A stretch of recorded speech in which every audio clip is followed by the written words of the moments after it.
New York City real estate hasn't just been about New York City players for the longest time, but this year saw some pretty dramatic shifts in the global landscape and how it affects the New York market, from Chinese capital controls to power games in the Middle East. In the last year and a half, the big story has been Chinese money and some of the threats to having Chinese money coming into New York. So the government in China instituted a series of capital controls.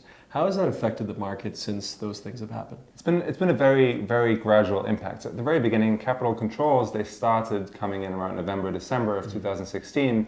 And people that we talked to that were really plugged into the Chinese market were immediately worried. Told us this is a big deal. This could really, really hurt Chinese investment in New York City.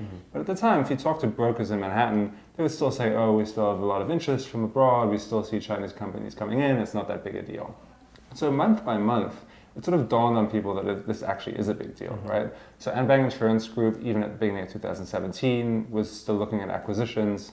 H&A Group made a big deal at the beginning of the year, buying 245 Park Avenue. But since the summer, there really hasn't been anything.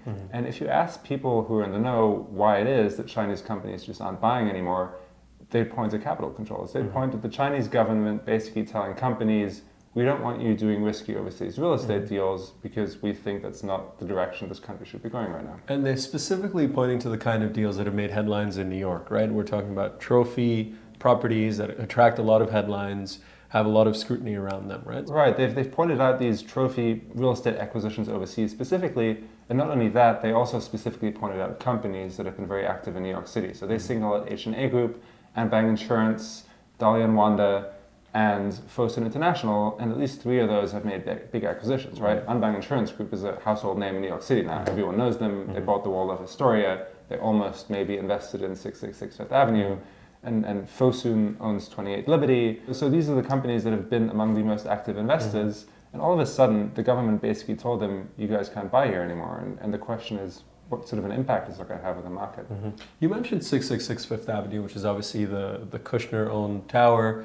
There was major talk about Anbang coming in at a valuation initially for this project, a massive redevelopment of this project at close to $9 billion. Then the number turned to $12 billion. Will, where do those numbers come from? What were they based on? What was the thinking there? We don't really know exactly where those numbers are coming from, and I think a lot of the reporting about that potential ongoing investment at the time was focused on that. Like, what are these numbers coming from? What do they mean?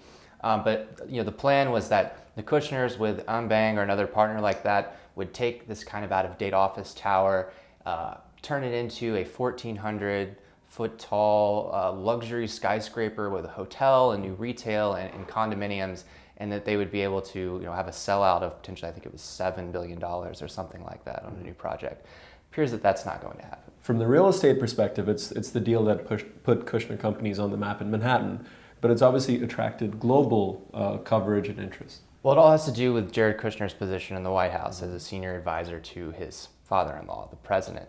So, lawmakers have asked a lot of questions about, whether Jared Kushner has been leveraging his position either during the campaign or perhaps even since then in order to bring investment to his company. And I think a lot of the questions around Qatar and seeking them as an investor had to do with just that. The U.S.'s policy positions in regards to Qatar have been quite complicated lately with the Saudi blockade of that country, which the president initially seemed to be endorsing. At the same time, there's reporting coming out that Kushner companies had been trying to get an investment from Qatar as recently as in the last year. So the controversy really has to do with that combination of White House power and real estate power. So will Kushner leverage his position in the White House to sort of exert undue influence on these investors? That's the concern. And of course, the company and Jared Kushner have denied any of that.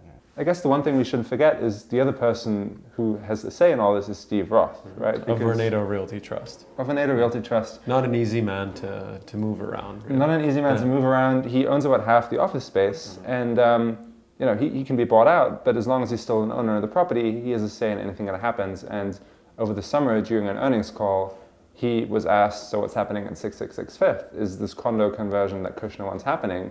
And he basically said, I don't think it's feasible. I don't think it's going to happen. And that has to be a blow to Kushner. Reportedly, he said that 666 Fifth Avenue would be worth far more if it was dirt instead of an old office building on the site. Okay, So it kind of gives you insight into how he's thinking. what's happening now? The loan for the tower comes up in about a year, right? That's right, yeah. And so what can they do? So the building is sitting at about a 70% occupancy rate. Some people have told us that that's partially intentional, that they had not signed new leases at certain spaces because they're trying to empty the building for this possible kind of conversion. So one option is that they need to start trying to fill those spaces again. However, they're still going to be looking for investors in the meantime, and they're resourceful. They have a lot of investors. Whether they get the quality or size of investment they need for a real overhaul remains to be seen. So we've read analyses that basically say if they manage to fill the building with tenants at market rates, they'll be able to pay off the loan. They're not going to lose the building to foreclosure or anything, but they're also not going to make a lot of money. With Anbang and some of these Chinese investors pulling back, some of these potential avenues for investment have closed. Have there been any other players in the market that are coming in to take those? People are really talking about Japan, and a lot of commercial brokers in the investment market are really looking for the pension fund there to step into New York real estate. A lot of people describe it as something that should happen pretty soon. They haven't really made any big plays yet, but a lot of focus is really on Japan and the big funds there to be sort of the next wave of foreign investment. Also, apart from Japanese companies, there's a lot of Korean and German companies becoming more active in New York City. The interesting thing, though, is not so much equity. So over the last few years, when you talk about foreign investors, you think about companies like Anbang buying buildings. That's just what happened. That's what drove up property prices. Now, foreign companies aren't so much interested in buying buildings. They're more interested in lending, becoming banks, basically. And so that's a big shift that we've noticed, where basically foreign investors are now saying, hey, we don't want to buy this building, but if you want to buy this building, we're going to give you a mortgage. We talked a lot about the commercial side of things. On the residential side, though, New York City, the condo market has been a magnet for foreign investment as well. We've seen Gary Barnett with SMI at Central Park Tower. He had tapped Abu Dhabi before for 157. But one of the more interesting cases has been this skinny skyscraper rising on Billionaires Row called 111 West 57th Street. And that money came from pretty much everywhere. So talk a little bit about that and how you figured out that story. So 111 West 57th Street was an interesting story. This Michael Stern, Kevin Maloney, two household names of the developers, they needed the money to actually start construction back whenever it was, 2013. So they brought in this obscure investor called Ambase, which had never done a big real estate project, to my knowledge. And they fell out. They became enemies. They started suing each other. And because of all these lawsuits, we started getting this window into how this kind of project is financed, right? Because with court records, they would publish plans that basically detail who owns what and which entity is tied to what entity. And so normally you'd never figure out who actually owns stakes in these buildings, but because of the lawsuit, we were able to figure it out. And one of the interesting things we found out was that there is a British multimillionaire who's a former Formula One race car team owner or co-owner. We found out that he actually owns a big stake in potentially the future second tallest building in New York. Will, you mentioned the thing about President Trump initially essentially seeming to take the Saudi side in the Middle Eastern blockade with Qatar. Qatar's investment in New York has been a major force in the last 3 years, and it was expected to continue. However, there's been a bit of a lull this year. Do you think maybe the Saudis will come in and take their place? There are a couple assets we can point to that are a little bit in question right now. One of the highest profile members of the Saudi elite who was detained is Al-Walid bin Talal, who he has ownership in Citigroup, the Four Seasons, and also a stake in the Plaza Hotel, which another stake in that building is up for sale, and there's some question about what exactly bin Talal's role will be by the time the sale happens, and what his function will be in that final ownership. Meanwhile, you have a Saudi real estate company or a Saudi investment company with significant real estate interests called the Al Oyan Group, which made a $1.4 billion investment in the city recently, buying the Sony building.